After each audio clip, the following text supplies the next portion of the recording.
எல்லாருக்கும் வணக்கம். இந்திய அரசியல் சாசனம் நம்ம தமிழ்நாட்டில் இருக்கிற எல்லாருக்குமே கொடுத்துருக்கிற உரிமையில் ரொம்ப ரொம்ப முக்கியமானது ஓட்டிங் ரைட், வாக்குரிமை. ஒரு மனுஷன் உயிரோடு இருக்கான்றதுக்கு அடையாளமாக இருக்கிறதுல அவனோட ஓட்டுரிமை ரொம்ப முக்கியம். அதனால தான் voting is not only our right but also our life. ஒரு முக்கியமான விஷயத்தை பற்றி இப்போ நான் உங்ககிட்ட ஷேர் பண்ண போகிறேன். இது நான் ஃபஸ்ட்டு கேள்விப்பட்ட உடனே எனக்கே ரொம்ப ஷாக்கிங்காக தான் இருந்தது. இப்போ நான் பேசிகிட்டு இருக்கிற இந்த நேரத்தில் தமிழ்நாட்டில் இருக்கிற நம்ம யாருக்குமே ஓட்டு போடுற உரிமையே இல்லைன்னு சொன்னால் நம்புவீங்களா? நீங்கள் உட்பட யாருக்குமே அது இல்லை. நான் பயமுறுத்துறேன்னு நினைக்காதீங்க, அதுதான் நிஜமும் கூட. கொஞ்சம் ஏமாந்தால் நம்மளை மாதிரியே இன்னும் லட்சக்கணக்கான பேருக்கும் இதே நிலைமை தான். ஓட்டு போடுற அந்த உரிமையே இல்லாத மாதிரி ஒரு நிலைமை வந்தாலும் வரலாம். இதுக்கு மெயின் ரீசன் அந்த எஸ்ஐஆர், ஸ்பெஷல் இன்டென்சிவ் ரிவிஷன், சிறப்பு தீவிர திருத்தம்.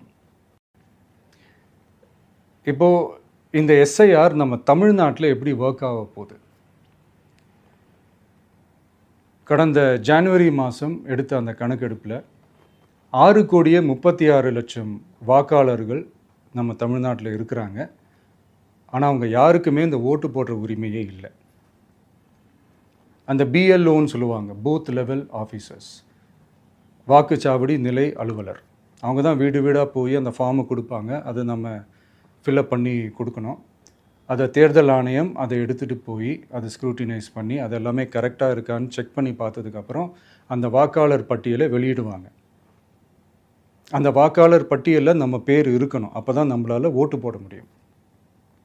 அந்த புது பட்டியல் வர்ற வரைக்கும் நம்ம வாக்காளர்களான்றது அது உறுதியே செய்ய முடியாது. இன்கேஸ் அந்த புது பட்டியலில் நம்ம பேர் இல்லைன்னா அது ஒரு தனி ப்ராசஸ், அது ஒரு தனி ஃபார்ம், அது ஒரு தனி கிளைம்ன்ற மாதிரி அது ஒரு வேறு வேலை. ஸோ இந்த மாதிரி நிறையா சிரமங்கள் குழப்பங்கள் இருக்கிறதுனால மக்களுக்கு இது மேலே ஒரு கன்ஃபியூஷன் ஒன்று இருக்குது. இது என்ன வெரிஃபிகேஷனா இல்லை ஒரு மறைமுக ரீரெஜிஸ்ட்ரேஷனா இல்லை இது ஒரு நியூ ரெஜிஸ்ட்ரேஷன் மாதிரியே தானா அப்படின்ற மாதிரி நிறைய கன்ஃபியூஷன் இருக்குது. அவங்க செய்ய வேண்டியதெல்லாம் ஒன்று தான். இந்த மாதிரி வீடு வீடாக போய் அந்த என்யூமரேஷன் ஃபார்ம் நம்ம ஃபில்அப் பண்ணி கொடுக்கும்போது அதுக்கான அக்னாலேஜ்மெண்ட்டை அந்த பிஎல்ஓ அந்த ஆஃபீஸர்கிட்ட இருந்து நீங்கள் வாங்கிக்கணும். அது ரொம்ப ரொம்ப முக்கியம். இது நான் சொல்கிறது வாக்காளர் பட்டியலில் ஆல்ரெடி உங்கள் பேர் இருக்கிறவங்களுக்கு நான் சொல்கிறேன். இப்போ புது வாக்காளர்கள், ஃபஸ்ட் டைம் ஓட்டர்ஸ், அவங்களுக்கு ஃபார்ம் 6ன்னு ஒன்று இருக்குது. அதை நீங்கள் ஃபில்அப் பண்ணி நீங்கள் உங்கள் ஏரியாவில் இருக்கிற சம்மந்தப்பட்ட அந்த உங்கள் அலுவலகத்தில் நீங்கள் டைரெக்டாகவும் சப்மிட் பண்ணலாம், இல்லை நீங்கள் ஆன்லைன்லேயும் சப்மிட் பண்ணலாம். அப்படி ஆன்லைனில் நீங்கள் சப்மிட் பண்ணிங்கன்னா அதுக்கான ஸ்க்ரீன்ஷாட்டை எடுத்து வச்சுக்கோங்க. ஃபோனில் மெசேஜ் வரும், அதை சேவ் பண்ணி வச்சுக்கோங்க. அப்ராடில் இருக்கிறவங்க கூட அந்த எஸ்ஐஆர் ஃபார்மை டவுன்லோட் பண்ணி நீங்கள் அதை ஃபில்அப் பண்ணி சப்மிட் பண்ணலாம். அதுக்கான அக்னாலேஜ்மெண்ட்டை வாங்கி வச்சுக்கோங்க. ரொம்ப முக்கியமாக உங்களோட பிஎல்ஓ அந்த ஆஃபீஸர் யாருன்னு தெரிஞ்சு வச்சுக்கோங்க. இந்த தேர்தல் ஆணையம் அந்த வெப்சைட்டில் போனீங்கன்னா அந்த பர்டிகுலர் பிஎல்ஓ ஆஃபீஸரோட ஃபோன் நம்பர் கூட நீங்கள் எடுத்து வச்சுக்கலாம். இன்கேஸ் உங்களை யாரையும் ரீச் பண்ணலை, இல்லை உங்களுக்கு அந்த ஃபார்ம் கிடைக்கல அப்படின்னா நீங்கள் அவரை காண்டாக்ட் பண்ணி அந்த ஃபார்மை வாங்கி நீங்கள் ஃபில்அப் பண்ணி நீங்கள் சப்மிட் பண்ணலாம். ரொம்ப முக்கியமாக அதுக்கான அக்னாலேஜ்மெண்ட்டை வாங்கி வச்சுக்கோங்க. இது எல்லாமே சரியாக செஞ்சாலும் இந்த எஸ்ஐஆர் மேலே சில டவுட்ஸ் இருக்குது. அது என்னென்னா, இந்த 6,36,00,000 வாக்காளர்களுக்கு ஒருத்தர் விடாமல் இந்த ஒரே மாதத்துக்குள்ளே எப்படி எல்லாருக்குமே அந்த ஃபார்ம் போய் ரீச் ஆகும்? ஒன்று. ரெண்டாவது, நீங்கள் வரும்போது வீட்டை பூட்டிட்டு வேலைக்கு போயிட்டு என்ன பண்ணுறது?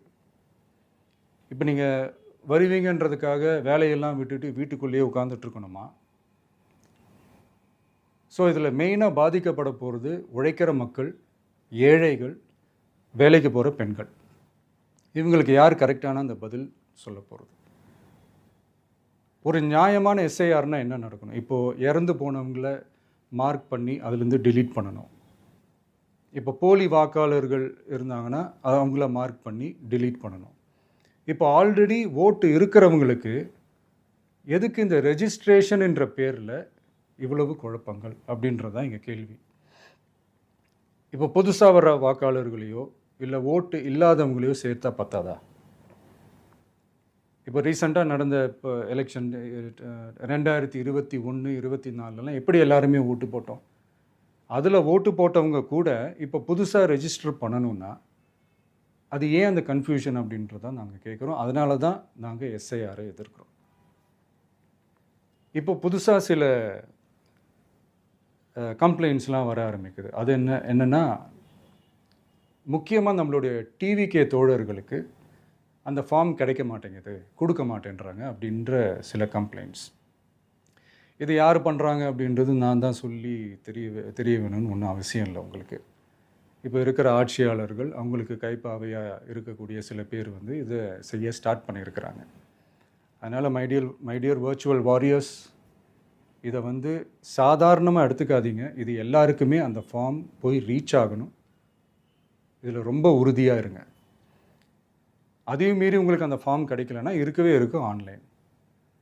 தேர்தல் ஆணையம் அந்த வெப்சைட்டில் போய் அந்த ஃபார்மை டவுன்லோட் பண்ணி நீங்கள் ஃபில்அப் பண்ணி சப்மிட் பண்ணலாம். உங்கள் வீட்டில் இருக்கிறவங்களுக்கு நீங்கள் செஞ்சு கொடுங்க, பக்கத்து வீட்டில் இருக்கிறவங்களுக்கு செஞ்சு கொடுங்க, தெரிஞ்சவங்களுக்கு, தெரியாதவங்களுக்கு, பழகினவங்களுக்கு, பழகாதவங்களுக்கு எல்லாருக்குமே நீங்கள் தயவு செஞ்சு கொடுங்க.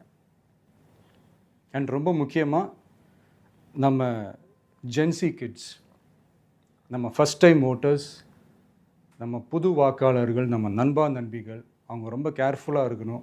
நான் ஆல்ரெடி சொன்ன மாதிரி உங்களுக்கான ஃபார்ம், அந்த ஃபார்ம் நம்பர் 6, அதை கரெக்டான டீட்டெயில்ஸோட கரெக்டான உங்கள் டாக்குமெண்ட்ஸை வச்சு அதை சப்மிட் பண்ணுங்கள். ஏன்னா வரப்போகிற தேர்தலில் நீங்கள் தான், அந்த ஜென்சி வாக்காளர்கள் தான் மிக முக்கியமான ஒரு ஃபோர்ஸ் அப்படின்றது எல்லாருக்குமே தெரிஞ்ச ஒரு விஷயம்.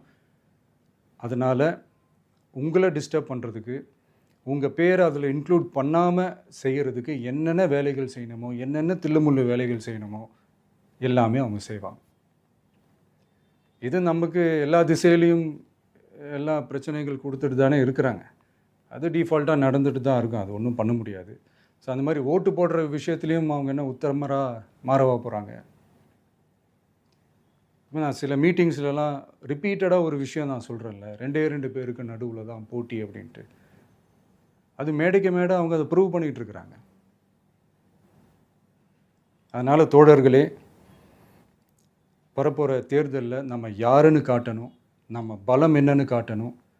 அதுக்காக அந்த பலமான, அந்த பவர்ஃபுல்லான ஆயுதத்தை நம்ம கையில் எடுக்கணும். அந்த ஆயுதம் வேறு எதுவுமே இல்லை, ஓட்டு, வாக்கு, ஜனநாயகம். அது இருந்தால் தான் நம்ம அந்த வெற்றியை நோக்கியே நம்மளால் பயணிக்க முடியும். தமிழ்நாடே அந்த வாக்குச்சாவடி முன்னாடி திரண்டு நிற்கணும். அதை பார்த்துட்டு தமிழ்நாடே தமிழக வெற்றி கழகமா, இல்லை தமிழக வெற்றி கழகம் தான் தமிழ்நாடா அப்படின்ற மாதிரி இருக்கணும்.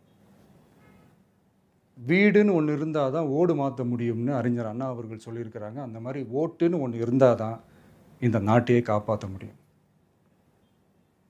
அப்புறம் இன்னொரு முக்கியமான விஷயம், அந்த எனிமரேஷன் ஃபார்ம் நீங்கள் ஆன்லைனில் நீங்கள் ஃபில்அப் பண்ணும்போது அதில் ஒரு சில ப்ராப்ளம்ஸ் வர்றதுக்கு வாய்ப்பு இருக்குது. அது உங்களுடைய ஓட்டர் ஐடியில் இருக்கிற உங்கள் பேரும், ஆதார் கார்டில் இருக்கிற பேரும், அந்த ஸ்பெல்லிங், இனிஷியல்ஸ் எல்லாமே ஒரே மாதிரி இருந்தால் தான் அது அக்செப்ட் ஆகும், இல்லைன்னா அக்செப்ட் ஆகாது. அது கொஞ்சம் கேர்ஃபுல்லாக பண்ணுங்கள். அது கொஞ்சம் யூசர் ஃப்ரெண்ட்லியாக இருக்கலாமேன்னு கேட்டதுக்கு அதெல்லாம் முடியாது, அதுக்கெல்லாம் வாய்ப்பு இல்லை, அதுக்கெல்லாம் ஆளுங்க இல்லை, பண்ண முடியாதுன்னு ரிப்ளை பண்ணிட்டாங்க. ஸோ அதனால் மைடியர் டிவிகே தோழர்களே, மைடியர் ஜென்சி படை பலமே, உஷாராக இருங்க, கான்ஃபிடெண்ட்டாக இருங்க. நல்லதே நடக்கும். வெற்றி நிச்சயம். மீண்டும் சந்திக்கும் வரை நன்றி, வணக்கம்.